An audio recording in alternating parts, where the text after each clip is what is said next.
everybody? Welcome back for another video. Today we're going to take a little break on our transmission content and talk a little race truck stuff. So the last time you've seen Mr. Jordan Newman's first gen here behind us, I believe we had just gotten the brakes done and the engine was ready to be set back in for the final time. And as you can see, we have done that and then some. It's been a hot minute since we've done a video on this, and it's not because we've been waiting on anything, it's because we've been working. We've got the engine in this thing, we've got the transmission, the transfer case, the drive lines. This thing is really close to firing up. We've got all the plumbing done on it.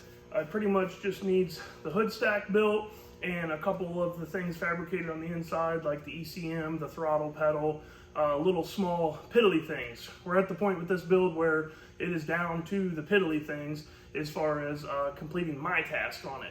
So just wanted to take a minute before I put all the front end stuff back on, the intercooler and the radiator and all that, and show you guys exactly how the engine turned out, how the belt routing turned out, the power steering setup, all of the little details that go into making a nice piece like this. So we'll do a quick little refresher since it's been a little bit since we talked about some of this stuff. Pin in engine mounts. We got the dual oil filter set up like it used to be in JP's truck. Got that all mounted up. The big task that we got done recently was getting the belt routing done. And we ended up using this billet tensioner mount from JP Motorsports. And that thing is really cool because you can actually clock the tensioner in a bunch of different ways. So if we need to actually put a little bit more tension on this belt than what's on it, we can clock it one way or another to do that. If we find that this belt has too much tension on it, then we can loosen it up by reclocking it as well.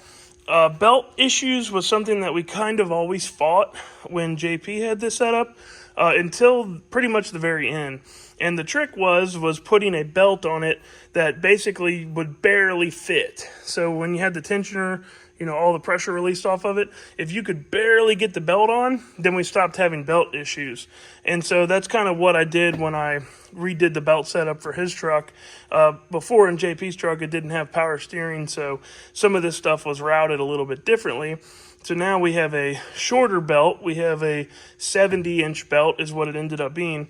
And it's kind of funny how long it takes or how many times you got to try different belts to get the right one, because every belt manufacturer is a little bit different. They're not necessarily all the exact same. Some of them will call it a 70-inch, but it'll really be a 69.5. There's an effective length versus just the belt length. So I think I ended up trying 5 different belts on this before we found this 70.0 Goodyear that hopefully works just perfect on this thing.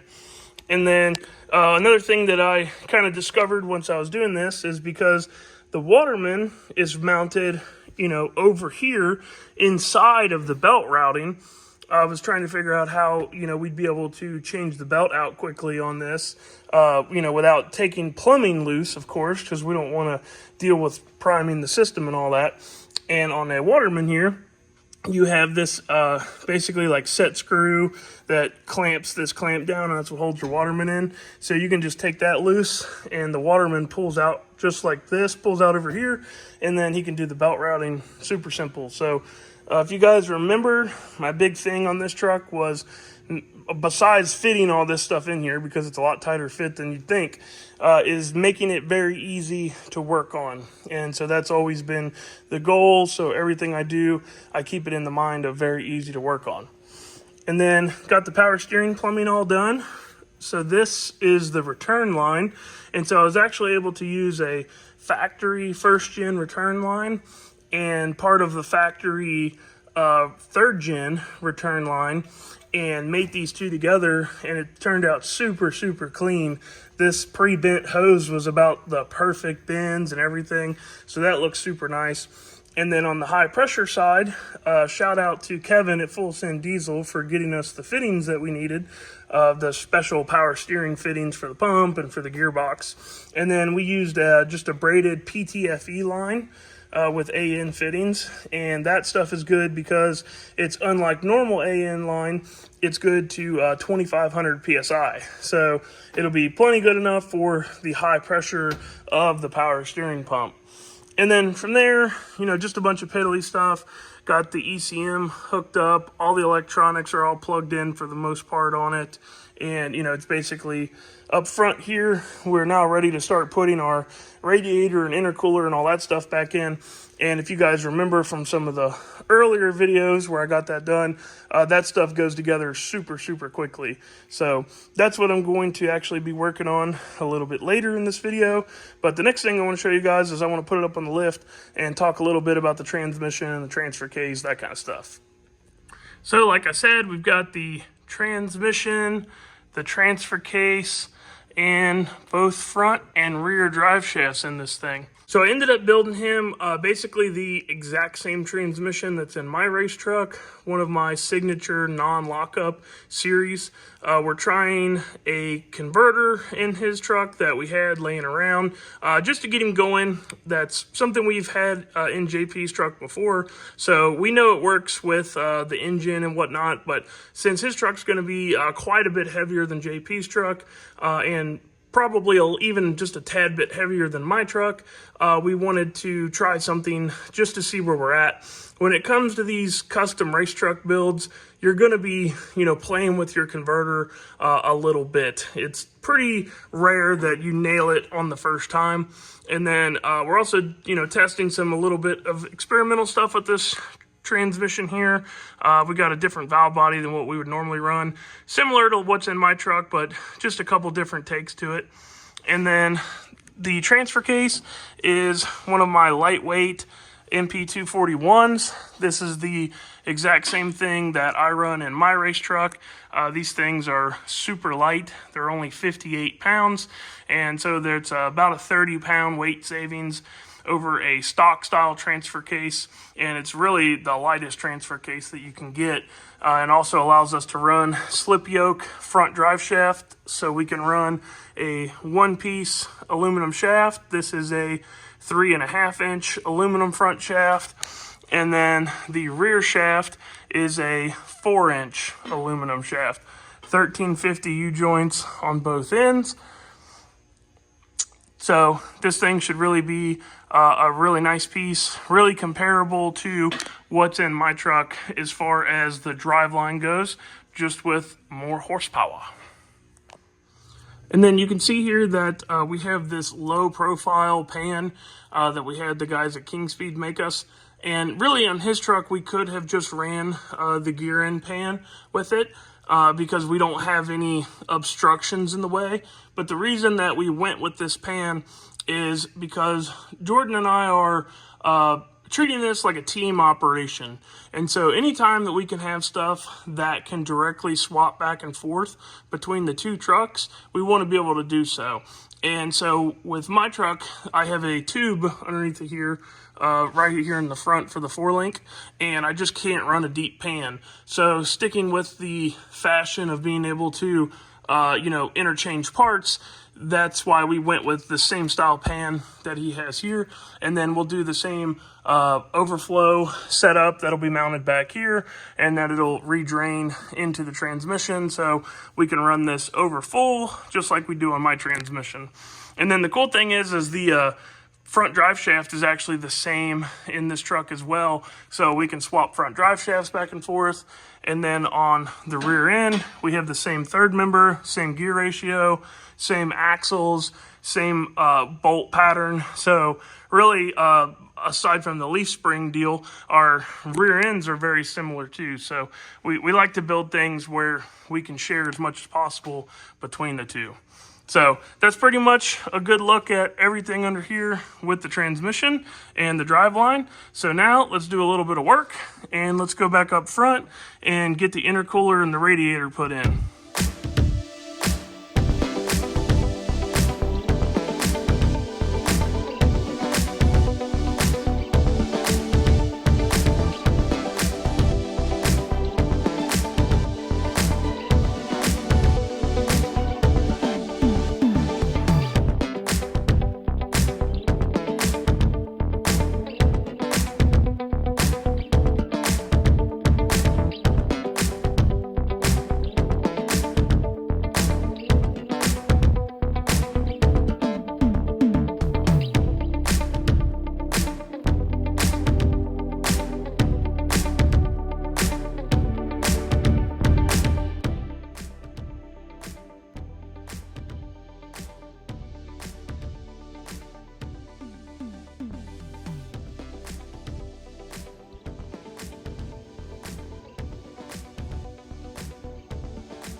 So we got the front end all back on it, as you've seen there. And man, I forgot how much of a 10 gallons of crap in a 5-gallon buckets that this thing is, just because it's been so long since we've had everything stacked up in here. But everything does fit, and now that everything's painted, everything's in here for the last time, it looks so complete, and it looks like we've made some really huge progress, and it looks like we've done a lot of work, but really it doesn't take that long to tear into this thing, to take it apart and put it back together. So all the work went into the planning and the execution of it, and now the bolting stuff on and off and pinning it on and off makes it really super easy to work on. So let's take a look at this thing. So with all the intercooler and the intercooler piping, the radiator and all that in it, we are really close to getting this thing ready to run.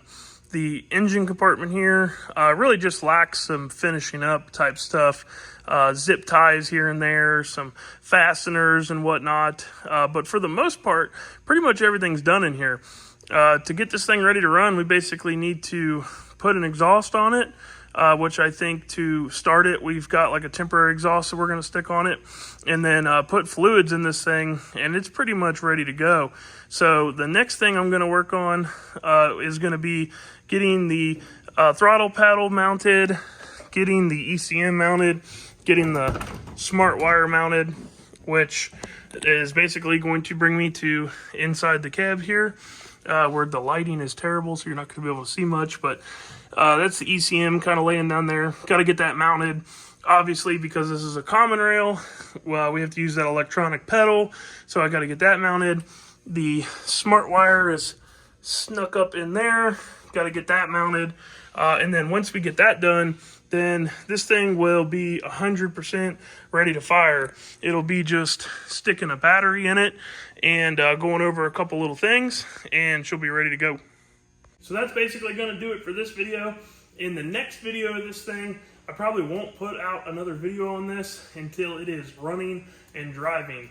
I'll get some shots and do some highlights of some of the fab work that we have left, like mounting the shifter, some of the stuff that goes into like mounting the throttle pedal, anything that I think could be useful, helpful information for you guys. I'll definitely make sure to include it in the next video. But the next time we see this thing, it is going to be making smoke. It's going to be moving under its own power, and that's going to be a really big day for Jordan.